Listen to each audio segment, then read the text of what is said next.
Azadlık Radyosu söyley.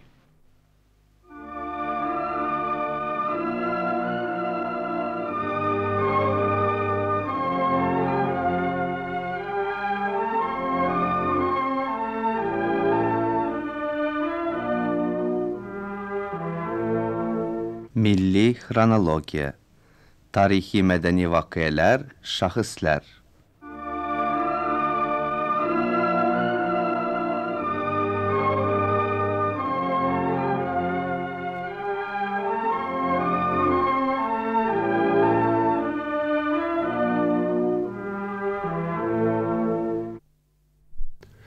Öffü Millet Meclisi'nin 68 yıllığı. Müfti Galimjan Barudi Hazretlerinin Millet Meclisini açkanda söylegen tilmeri turunda. 17. yılın 20. noyabrında Öfü'de Tatar Başkırt halkının öz bilgilenüğünün nişi kalitu meselesini tekşürü için Millet Meclisi jıyla.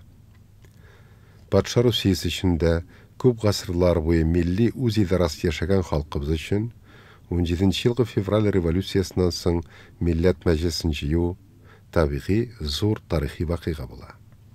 Millet Meclisi Müfti Hazretleri Galimjan Barudi'nin tilmeri bilen açılıp gitken.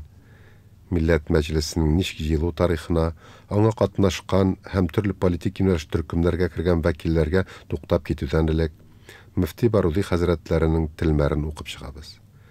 Müfti Galimjan Barudi Hazretlerinin bu tilmeri Milli İdaranın Bilişmesi Muhtariyat Jurnalının 17. yıl 13. dekabr sanında basılıp çıkan hem tarih için saklanıp kalgan şuşu tilmerinin tekstin kıskartıp tapşırabız. Efendiler, bu meclis gadetten tış mühim bir meclis. Hatta bugün akılım tarala yazgan. Bu meclisinin tebrigine de tilim bara almay. Bu millet meclisi devam etse, hem oңышlı barsa, minim tebrigim de şul bulaşak. Efendiler, muyunlarga zor hizmetler, mühim vazifalar yüklengen. Kanun çıgaru siznin qaramağızda. Eğer de halıq için faydalı kararlar çıgarsağız, siz bəxtiyar bulaşaksız. Bu hizmetler sizge nasip buldu. Bu gözler mını da gördüler. Bu önübüz mü, düşübüz mü? 300 yıllar kütken bu millet meclisi doğdu. Allah'ı indi bu bəxtini kiri ala kurmesin. Efendiler, milletinin yazmışı siznin kulğızga tapşırılgan. Allah huzurunda məsuliyyətinizini uylap görürsüz. Milletinin sağadet yollarını siz көрсетeceksiniz. Siz yalqıtacaksınız. Biz Müslümanlar Allah'ın dinine aşangan bir taife. Cemiyetke beyli milli siyasi işler bilen meşgul bulganda her vakitte halk dilegine muvafık jitakçilik iterge tiyirsiz. Müfti Barudi Hazretleri 17. yılın 20. noyabrında Öfü'de Millet Meclisini açkında söylegen tilmerinde ana şunday işlikli fikirler etken.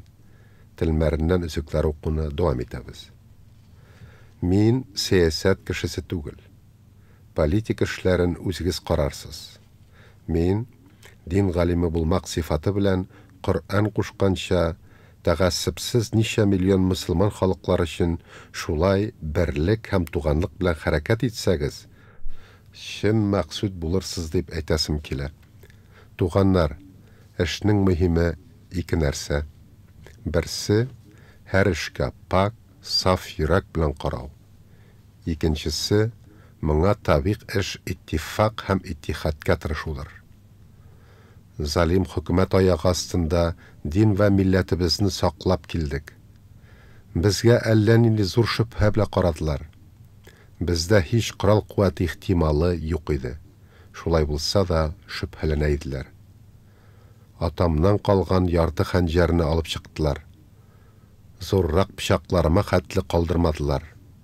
300-400 yıllar ilik Ivan Groznylar zamanında din ve milletimizni saqlap kaldık. Şul ağır ve qara günlerde birleşip kilgenbiz. Hazırkı günde birligibizge ziyan kitire turgan işlerden saqlanıyıq. Ilik de birlikten başka quralımız yok idi. Biz hürriyetten aldanıp gitmik. Biz ittifak ve ittihat bilen bargan halde gine hürriyetten faydalanırız. Biz, eğer ayrılıp türlü sınıflarga bölünsek, hürriyetten faydalanı tugul, mahrum kalırız. Hazır işning başı sizning kulga tapşırılgan. Saf yürek hem imanıgız bilen milletke jiniyet itatirgan işlerde bulmağız. Allah oңuшлык bersin. Allah'ın gizzetini saklarga tırışığız. Allah sizni ve sizni saylagan milletini de baxtiyar etsin.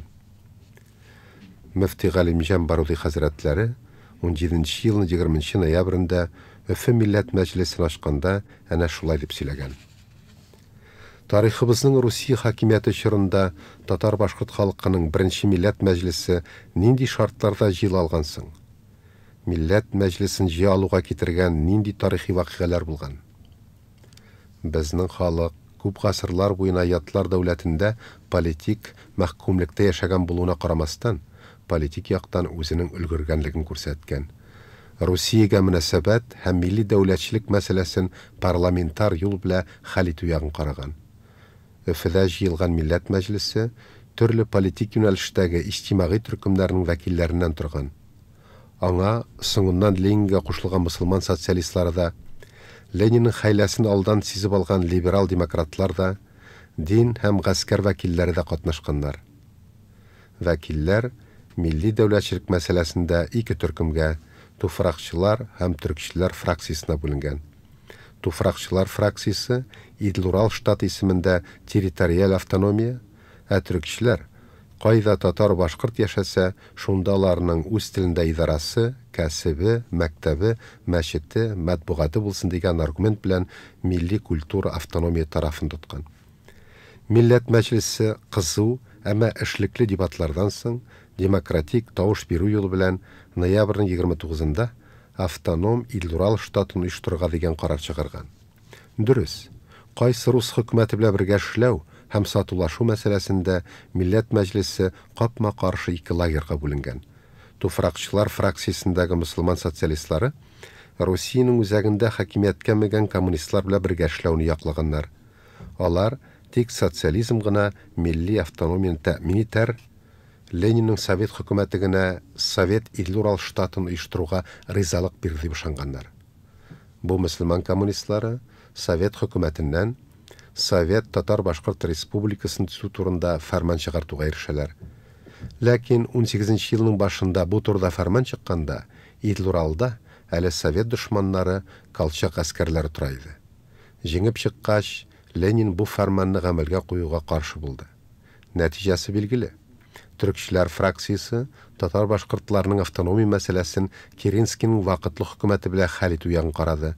Millet Meclisi jıyılganda vakıtlı hükümet Bolşeviklarga karşı turuluk zor armiyaga iyeydi. Yazmış şoklığı degende Tatar Başkırt meselesin tek жеңip çıkkaç qına учредительный собраниеда qaraga riza bulgan Kerenski'nin işi barıp çıkmadı. Millet Meclisi'nin Türkçüler fraksiyası otturdu.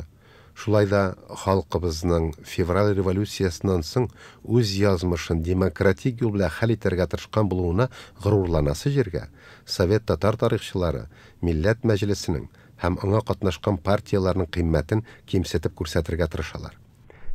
İmişalar proletarlardan ayrılgan burjuaz sinif turundağına uylaganlar iken. Sovet tarihçilari Lenin'in oң kolu buldu dep beyelengen Müslüman komünistlarının jetakçisi Mulla Nur Vahitov'ның Millet Meclisi'nde tesirli rol oynagan buluğun xatirden çıgaralar. Millet Meclisi'nin bütün millet turunda kaygırtkan buluğu, anı dua bile açıp jibergen Müfti Galimcan Barudi Hazretlerinin tilmerinden ök görünüp tura.